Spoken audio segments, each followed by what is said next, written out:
Convido a atenção dos irmãos para a leitura da Palavra de Deus, lá no livro da Revelação, o livro de Apocalipse, capítulo 1.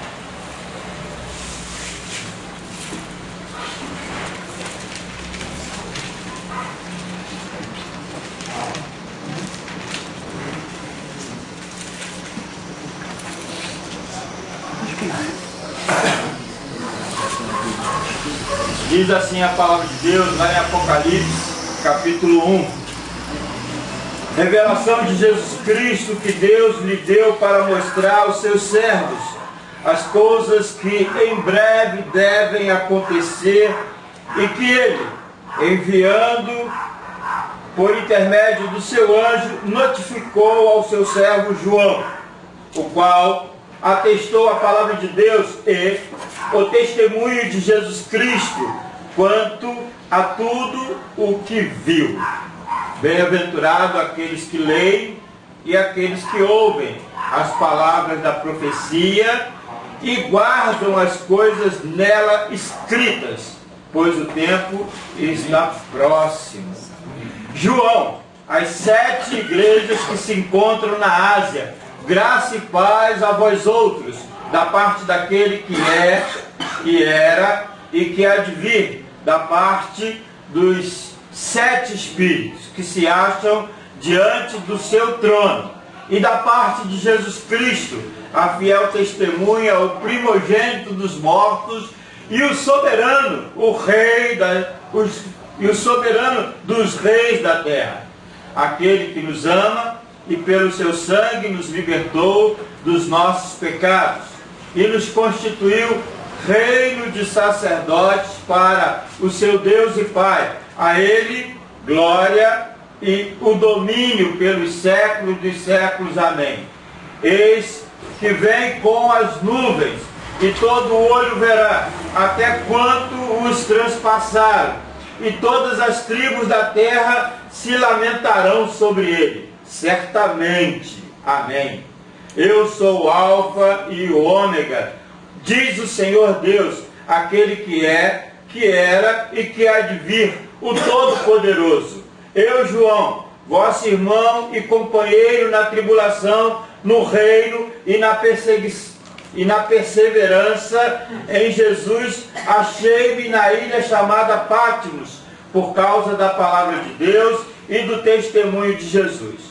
Achei-me em espírito no dia do Senhor, e ouvi por trás de mim grande voz como de trombeta, dizendo: o que vês, escreve em livro e manda às 7 igrejas: Éfeso, Esmirna, Pérgamo, Tiatira, Sardes, Filadélfia e Laodiceia. Voltei-me para ver quem falava comigo, e voltando, vi 7 candeeiros de ouro, e no meio dos candeeiros um semelhante a filho de homem, com vestes talares, e cingido à altura do peito, com uma cinta de ouro. A sua cabeça e cabelos eram brancos como a alva lã, como a neve. Os olhos como chama de fogo. Os pés semelhante ao bronze polido, como que refinado numa fornalha. A voz como a voz de muitas águas. Tinha na mão direita 7 estrelas, e da boca saía-lhe uma afiada espada de 2 gumes. O seu rosto brilhava como o sol na sua força. Quando vi, caí a seus pés como morto. Porém, ele pôs sobre mim a mão direita, dizendo: não temas, eu sou o primeiro e o último, e aquele que vive. Estive morto, mas eis que estou vivo pelos séculos dos séculos, e tenho as chaves da morte e do inferno. Escreve, pois, as coisas que viste, e as que são, e as que hão de acontecer depois destas. Quanto ao mistério das 7 estrelas que viste na minha mão direita, e os 7 candeeiros de ouro, as 7 estrelas são os anjos das 7 igrejas, E os 7 candeeiros são as 7 igrejas. Amém.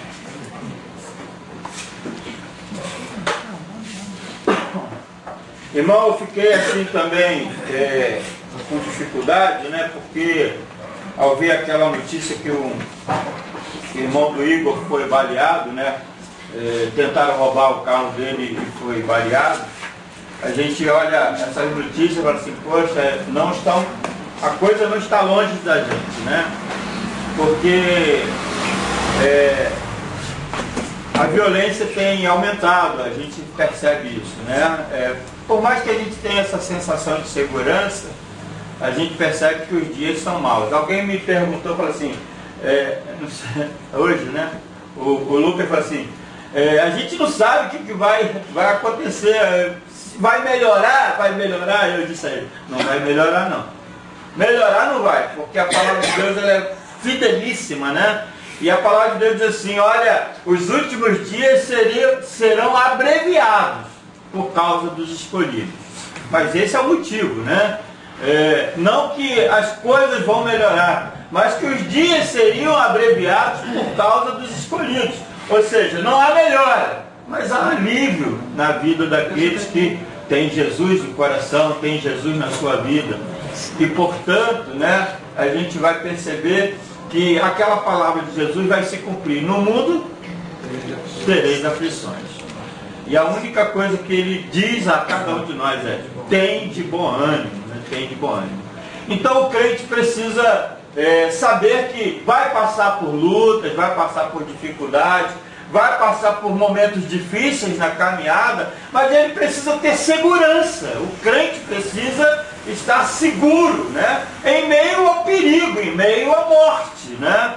Quando o salmista escreve lá, ainda que eu ande no vale da sombra da morte, ou seja, não estou com medo.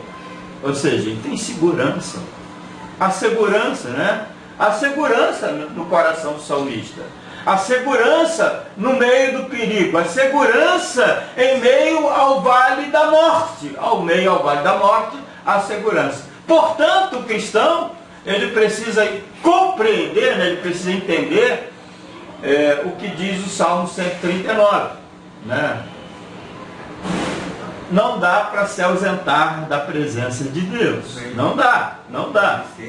Se subo aos céus, lá estás. Se faço a minha cama no mais profundo abismo, lá estás também. Se tomo as asas da alvorada, até lá haverá de me guiar a tua mão e a tua destra me susterá. Então não dá para se afastar, né, da presença de Deus. E também não dá para entender que as nossas vidas estão fora do controle. Pelo contrário, né? Os meus dias foram escritos, cada um deles escrito sem que nenhum deles houvesse ainda. Cada um deles escrito e determinado. Ou seja, né? Está no controle, né? Deus está no controle. Deus está no controle da sua vida. Então eu e você precisamos ter segurança. E uma das coisas importantes, né, para a vida do crente é que ele esteja tão seguro que ele seja capaz, no meio do perigo, no meio da dificuldade, dar o bom testemunho do Senhor, dar o bom testemunho de Cristo na sua vida.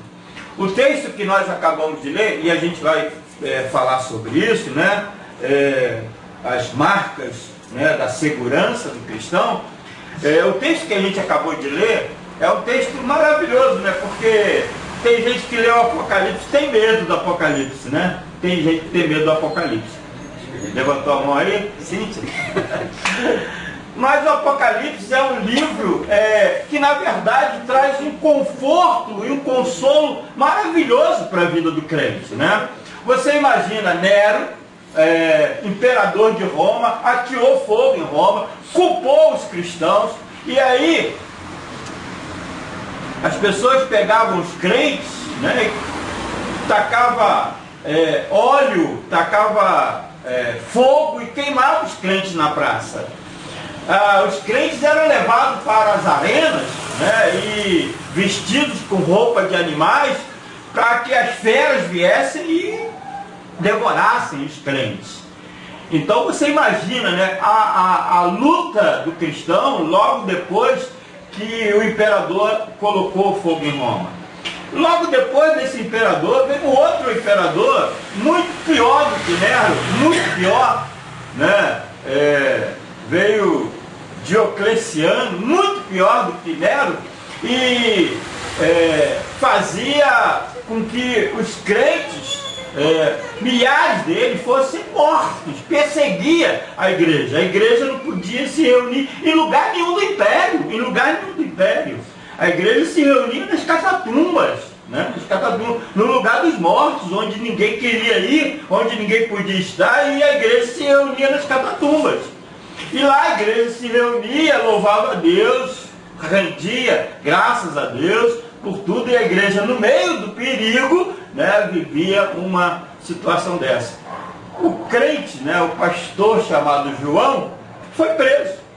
Por causa, ele diz, né, você lê aí logo no começo, por causa de Cristo e por causa da palavra de Cristo. Ou seja, João foi preso exatamente porque era o pastor da igreja, era o discípulo que naquele tempo dirigia a igreja de Cristo, naquele momento, e aí o imperador, entendendo que para destruir a igreja precisava pegar os seus líderes, pegou lá João, levou para a ilha de Patmos, e lá João está preso na ilha de Patmos, preso por causa do evangelho, por causa da pregação do nome de Jesus. João está lá preso, e quando ele está lá preso, né,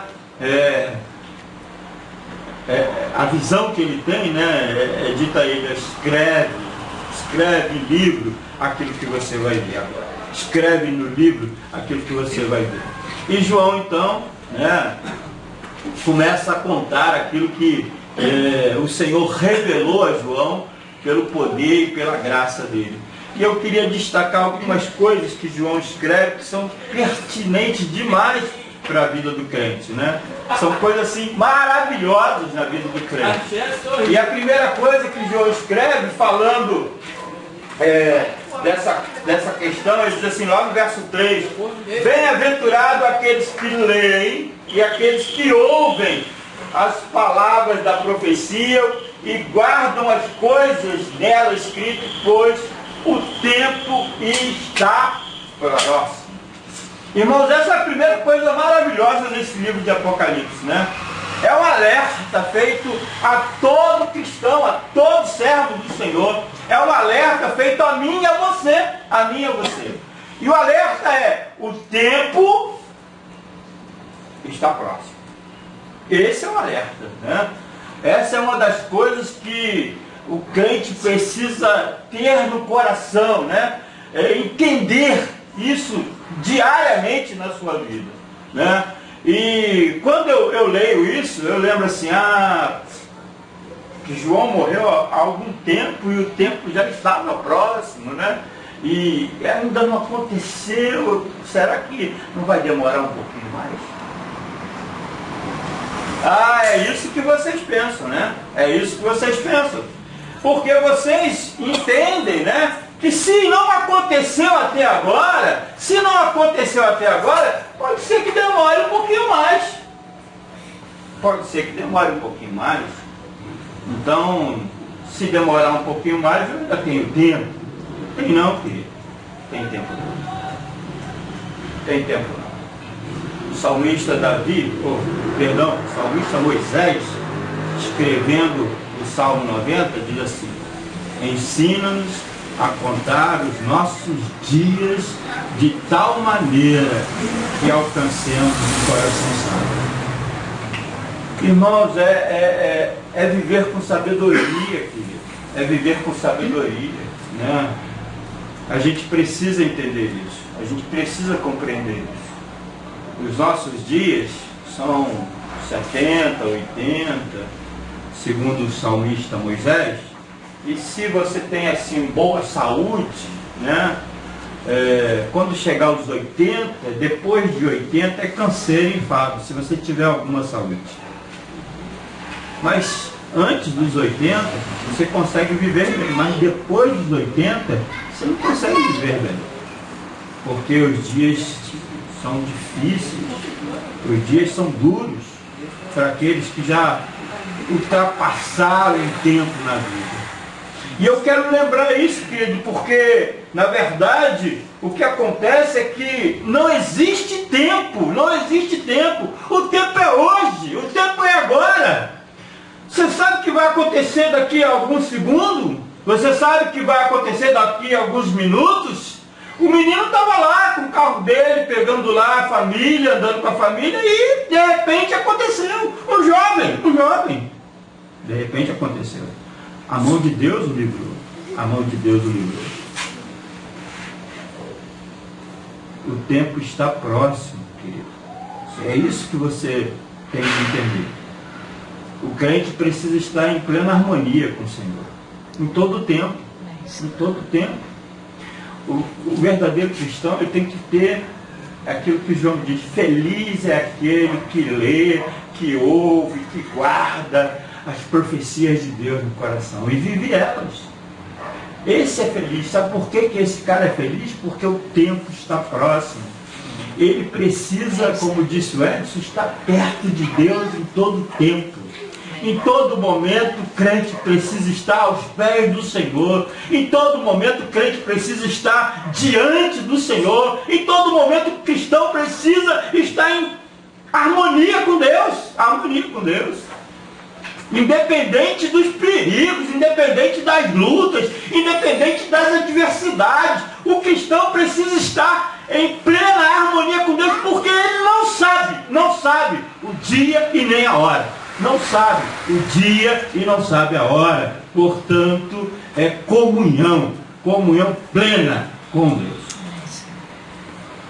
Olha o que João está dizendo para a sua igreja, né? Lá em Apocalipse ele está escrevendo para Mina, Pérgamo, Tiatira, e está dizendo assim: olha, igreja de Cristo, igreja perseguida, igreja que está sendo levada para um momento de medo, de angústia, igreja que está sendo perseguida. Vocês precisam, na perseguição, na luta, na dificuldade, ter comunhão com Deus, ter comunhão com o Senhor. Hoje a gente vive tempos assim, né, de perigo, de luta, mas a última coisa que tem acontecido é que, no meio da luta, do perigo, os crentes não têm buscado isso na vida deles.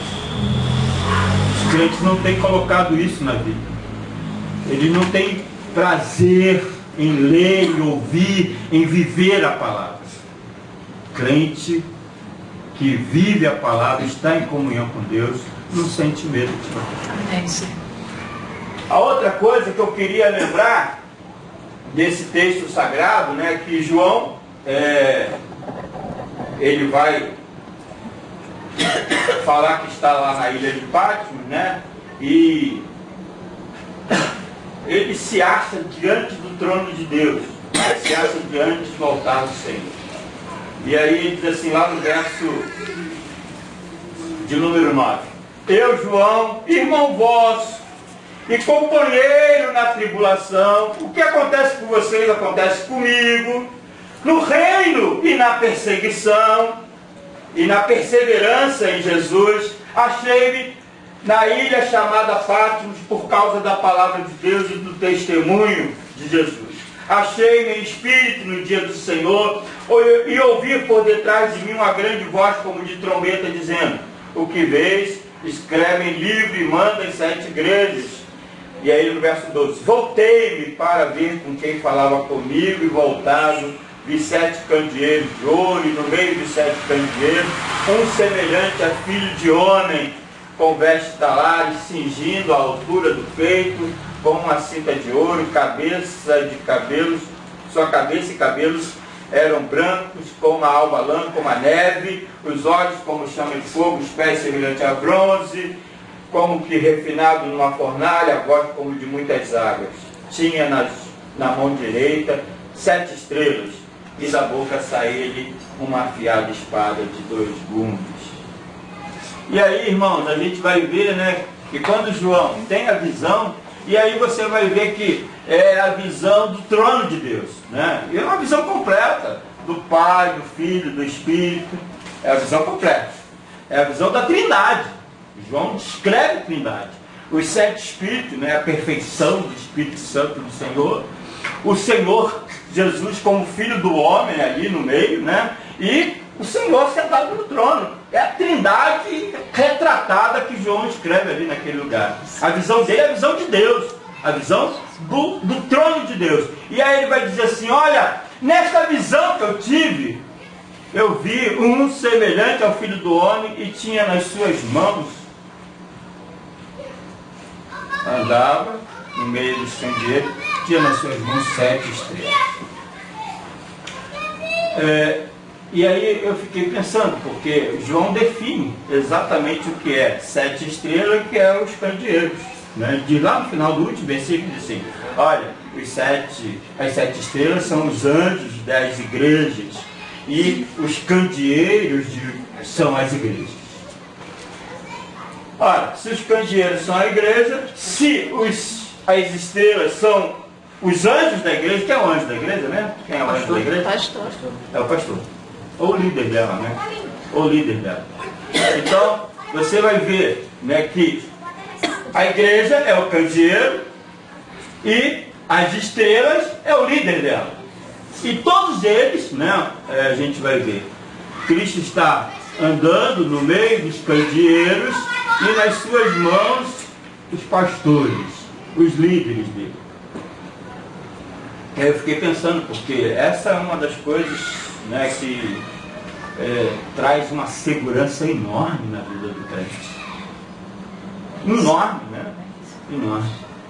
Porque aquele que era, que é e que há de vir, aquele que esteve morto, mas vive, né? Aquele que é o alfa e o ômega, o princípio, o fim, o amém, certamente o amém, verdade, verdadeiro, esse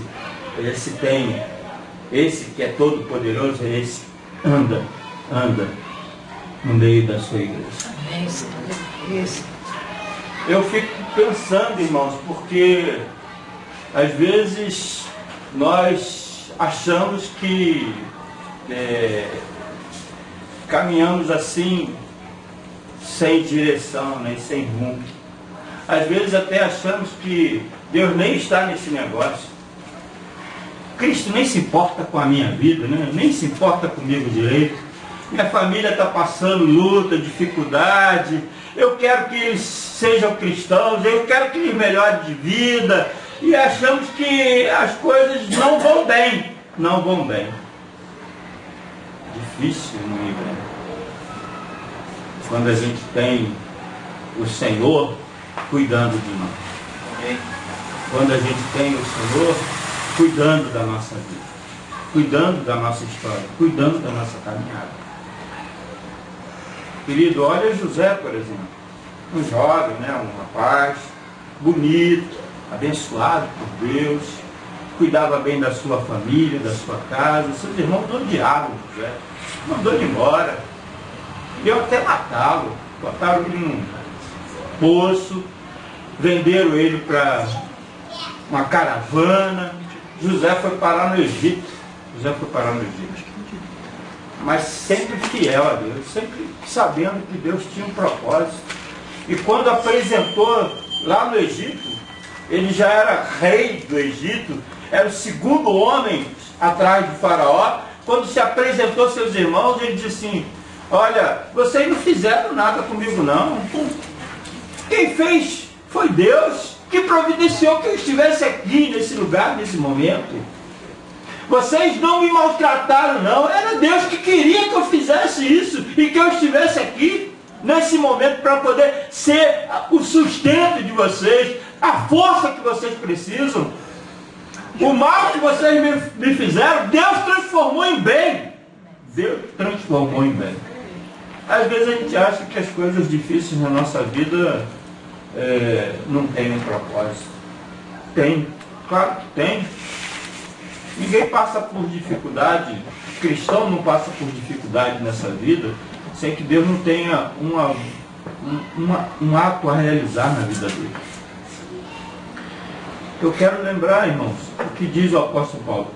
Todas as coisas, todas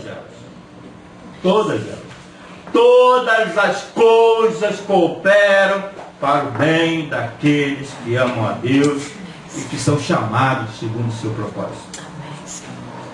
Então, o cristão precisa entender o que João está dizendo. João está dizendo que no meio do perigo, no meio da tribulação, no meio da perseguição, quem cuida da sua igreja é o Senhor. E se você é a igreja do Senhor, Ele está cuidando de você.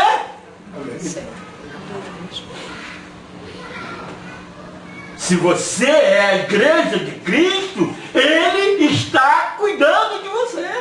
Ele está aí, ó, passeando no meio da igreja. É importante para nós sabermos que o choro dura uma noite, mas a alegria vem pela manhã. É bom que a gente saiba que 1000 caem ao teu lado, 10.000 à tua direita, mas tu não serás atingido. É bom que você saiba. Porque todas essas passagens bíblicas estão aí para poder demonstrar ou para trazer a essa realidade de que você está seguro, porque o Senhor tem a sua vida nas suas mãos. Jesus disse isso. Ele disse assim: aqueles que o Pai me deu, ninguém os arrebata da minha mão. Ninguém. Ou seja, eu posso naquele que me fortalece. Posso alegria, posso tristeza, posso angústia, posso perseguição, posso fome, posso nudez, posso perigo, posso espada, mas nada pode me separar do amor de Deus que está em Cristo Jesus. Segurança. Quem tem comunhão com o Senhor sabe que o Senhor Todo-Poderoso está cuidando da sua igreja. Quem tem comunhão com o Senhor sabe que o Todo-Poderoso está sustentando a sua igreja no meio do perigo. Aquele que tem comunhão com o Senhor sabe que o Senhor tem a sua vida guardada nas suas mãos. E isso o apóstolo João relata aqui. E lá, quando ele olha para o Senhor, vê a grandeza do seu rosto, do seu poder, e aí no verso 17 ele diz assim: quando ouvi, caí a seus pés como morto, porém ele pôs sobre mim a mão direita, dizendo: não temas, eu sou o primeiro e o último, aquele que vive, estive morto, mas eis que estou vivo pelos séculos dos séculos, e tenho as chaves da morte e do inferno. Essa é outra coisa que traz segurança para a vida do cristão, né? Será que você e eu somos merecedores de tão grande salvação? Claro que não, né? Não há merecimento nenhum, não há mérito nenhum. A salvação chegou aí gratuitamente na sua vida. É pela graça que sois salvos. E isso não vem de vós, é dom de Deus. Então, há algum merecimento, há alguma coisa que você possa fazer para agradar a Deus, para ser salvo? Nada. Não existe nada que você possa fazer que possa agradar a Deus para que você seja salvo. Não existe nada. Porque a sua salvação é nos méritos de Cristo, é nos merecimentos de Jesus. É Ele que o Pai ama. É Ele que o Pai honra dando a ele todo o poder e autoridade no céu e na terra. É ele que tem todos os méritos e que, como o Sérgio disse lá na quinta-feira, morreu como filho unigênito e ressuscitou como primogênito de muitos irmãos. Morreu como unigênito, único filho de Deus, mas ressuscitou como primogênito, o primeiro de muitos irmãos. Querido, é esse Jesus que João olha e que coloca a mão sobre João e diz assim: não tenha medo. Não tenha medo. Não tenha.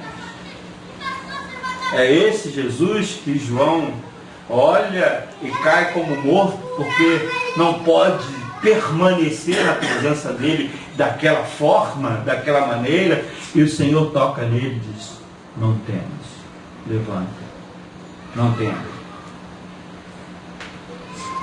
Eu quero dizer, querido, que você e eu somos muito amados, muito amados. E esse amor de Deus pela nossa vida encobre multidões de pecados. Deus tem olhado para você e tem lhe amado, mas não por causa de você, por causa da presença de Cristo no seu coração. E aí eu queria pedir para você: honre a Cristo, honre a presença de Jesus na sua vida. Não permita que o Senhor Jesus seja vituperado. Que palavra difícil, né? Acho que ninguém sabe o que significa. Mas quando a gente fala essa palavra, é para dizer assim: olha, não permita que o Senhor seja envergonhado e que a glória dele não apareça na sua vida. É como se você tivesse impedindo que o nome de Jesus fosse visto na sua vida. Então você tira a glória dele, ele está sendo vituperado, não está sendo glorificado na sua vida. Eu gostaria que você lembrasse disso hoje. Amém. Gostaria que você tivesse tanta segurança de quem você é, tanta segurança, que você não tivesse medo de dizer que é cristão, que é servo do Altíssimo. Que você não tivesse nenhum temor para dizer que você é o servo de Cristo. Porque o mesmo perigo que a igreja estava passando, a mesma luta que a igreja de João estava passando, nós hoje também estamos passando. E a única coisa que João pede à igreja do seu tempo é ser fiel até a morte. E eu dar-te a coroa da morte. Eu acho que a única coisa que o Senhor nos pede hoje é a mesma coisa. Que nós não manchemos o nome de Jesus na nossa vida. Que a gente seja capaz de expor o nome de Jesus através dos nossos atos, das nossas atitudes, mostrando que a gente é mesmo, de verdade, servos do Senhor, que tem comunhão com o Senhor e que sabe que a vida está bem segura nas mãos do Senhor. E que não existe perigo, não existe espada que possa me tirar do caminho pelo qual fui alcançado. Amém. Que Deus te abençoe. Amém. Em nome de Jesus. Amém? Amém. Amém.